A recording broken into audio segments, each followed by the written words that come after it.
Legend of Total War here, and this is part 3 of my This is Total War Rome 2 Marcomanni Let's Play campaign with the movement bug. Alright, so this will be the final episode in this campaign. It'll also be a short episode. What I want to do with this episode is actually explain to you guys, give you guys a bit of information on how I operate this channel usually, and how, look, I'll be the first to admit, I basically fucked up with this campaign. I thought that this campaign was going to be a challenge with the movement bug, and I was wrong. It's not hard at all, and there is absolutely no point for me to continue going on with this, and I'm sure most of you will understand that. I don't think we're going to get many people being like, you quit because you lost or anything like that. Okay, because it's like, okay, seriously, with the movement bug, this is just not a challenge. Okay, that's obvious. Anyway, so many of you guys know that I pre-record my campaigns in its entirety before I release episode 1, and there's 2 reasons for that. Now, the first reason you guys are pretty much well aware of. I don't really like backseat gamers. I don't like it when people tell me how to play the game.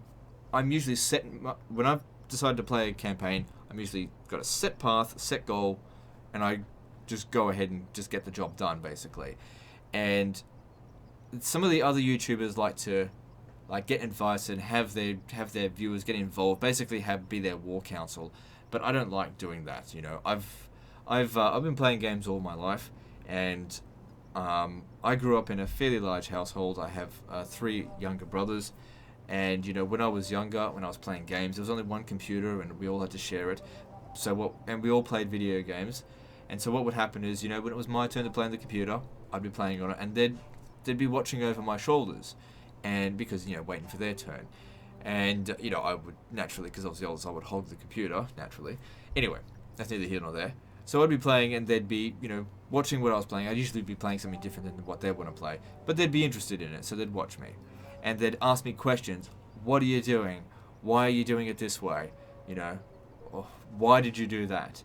And I never liked that. I would be like, could you just let me play how I want to play? And when it's your turn, you can play the game, and I won't ask. You know, if I was gonna watch, I won't say anything. You know, and that attitude has not changed since in adulthood. I mean, that being said, I am basically a 30-year-old man-child. I mean, there's no secret there. So basically, I've never liked it when people have been watching over my shoulder and telling me how to play. Let me play the game the way I want to play it. You know, the way this channel works is, you know, I play the game, I show you the gameplay. If you like it, great. If you don't like it, also great. Go watch someone else. You know, don't stick around watching something that you're not going to enjoy. You know, why would you do that? Don't try and change me, because I'm not trying to change you. I never ever tell people this is how you should play the game. In any Total War game, there is multiple different playstyles, and all of them are perfectly acceptable. Some are more effective than others. I usually go with effective routes. I'm not going to sit here and say it is the most effective, because I don't know that for a fact, but I would certainly say it's very effective, especially what we've done here with this particular campaign. Anyway, by pre-recording a campaign in its entirety, any advice that comes through in the comments, and I used to read the comments a lot more, I don't read them so much now, because comments are a great way for me to get myself down, so I just try not to do that. Any sort of advice or criticisms that could come through, they're almost pointless in terms of how it's going to affect the course of that particular campaign, because it's already happened. You guys are watching something that's already pre-recorded.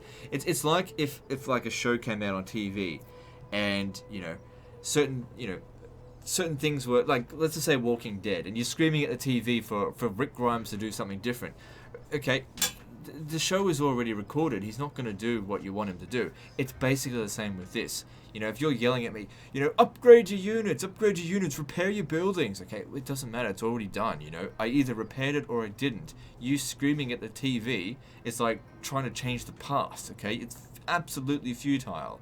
And, you know, I actually kind of enjoy watching people actually perform this exercise of futility and get themselves into this work.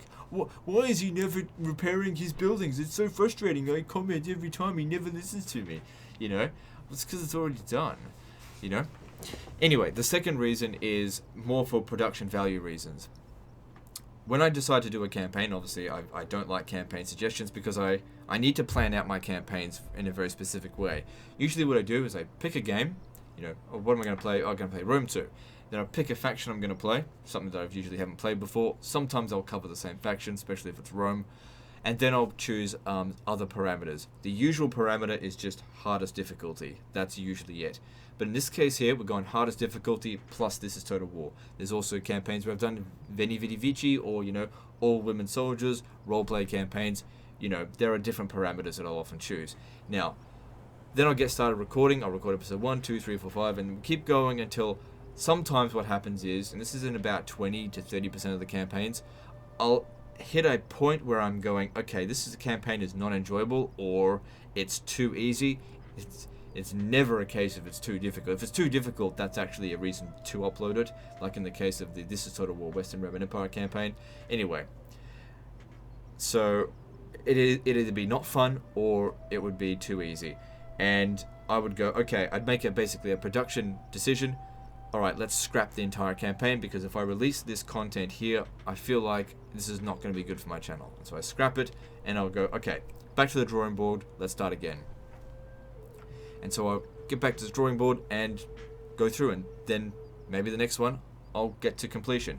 And then I'll have somewhere between 10 and 30 episodes, and I'll then review that content. I'll look at it and go, okay, is this campaign going to generate views firstly, and are my viewers going to actually enjoy this? That's the most important thing.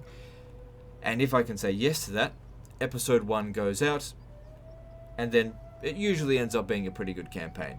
As an example of that, the Napoleon campaign, it was only 10 episodes long. It was completely pre-recorded, it was not my finest hour doing that campaign, but it actually ended up being one of my most popular videos because it's still generating lots of views today. And it was completely pre-recorded. If I had released episode 1 and then if I had recorded episode 1 and then released it, people would have given me so much shit about not using square formation, and it would have totally made me aggravated, and I would have basically been would have been mocking those people the entire time of the campaign. That wouldn't have been a good idea because that's just what my part of doing this is actually working against my own flaws, and that is certainly one of my own flaws.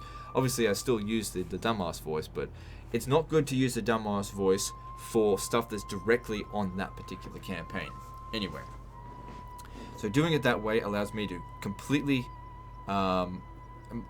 regulate the kind of content that I make and make sure that I don't release garbage. That's the most important thing. Now, what happened with this particular campaign? Well, Creative Assembly dropped that video stating what they thought was the 5 hardest starts on Rome 2, and it's the kind of video that's very easily forgotten. And so it was, when I watched that video, when I saw the comments in that video where people were like, Legend of Total War can handle anything, I basically said to myself, challenge is accepted. However, I was also aware that people are going to forget about this very quickly, so I wanted to get a video up straight away, forgoing my usual format and going straight in, recording an episode, release it online. So what I did was I recorded episode 1 with This is Total War, and I wanted to use my full arsenal because I really thought this was going to be a difficult campaign, and it wasn't. And so what happened was, after episode 2, I realized, I've made a blunder here. This is actually too easy. By this point, I would normally have actually scrapped the campaign. However, I had already uploaded it, and I was on the clock. So instead, what I decided to do was do another campaign side by side with this, which I thought was truly going to be difficult, but not using the movement bug exploit. And so what I did then was, I had already recorded the first 2 episodes of this, so I recorded the first 2 episodes of the other one, and then kept going with that, because it was just, fresh in my mind, and it was going to be difficult, so I didn't want to be doing one of each episode alternatively, because it would have made things really confusing. And what I ended up finding was that campaign actually wasn't that difficult. So I have fully recorded the This is Total War Marcomanni campaign without the movement exploit, and it only took me about 3 days to do it. I didn't realize it wasn't going to be that much of a challenge. Now, that being said, it was difficult, at least at the start, but it wasn't like This is Total War Western Roman Empire campaign for Total War Attila. It was nothing like that at all. And so I completely overestimated the difficulty of this campaign. And so now that I've finished recording that campaign, why the hell would I do this? This is basically easy mode. It's the equivalent of me doing legendary difficulty and then straight after that going down to easy difficulty. It's like usually you try and make things more difficult. So that's where we're at with that. So that's why we're ending this campaign here now, because I mean, I've already made the point. It's too easy. I don't think there's any more points to make. But also, hopefully this gives you a little bit more insight as to why I do things the way I do. I'm constantly trying to refine my efficiency on how I do produce my content, taking my own personality into account to try and work around my own faults rather than work them into the thing. That's one of the primary reasons why I pre-record the campaigns. It's largely so that my shitty personality doesn't reflect poorly on my content. So anyway, that's the end of this series here. The other campaign will come out in regular intervals. You don't have to worry about that. It's been fully recorded. I'm sure you guys will enjoy it. But now I can focus on other content instead of having to waste my time going through this, because it is a waste of time. You guys now know what the movement bug is, so I'm satisfied with just leaving this at 3 episodes. Anyway, that's the end of this one, and we'll see you next time, fuckers.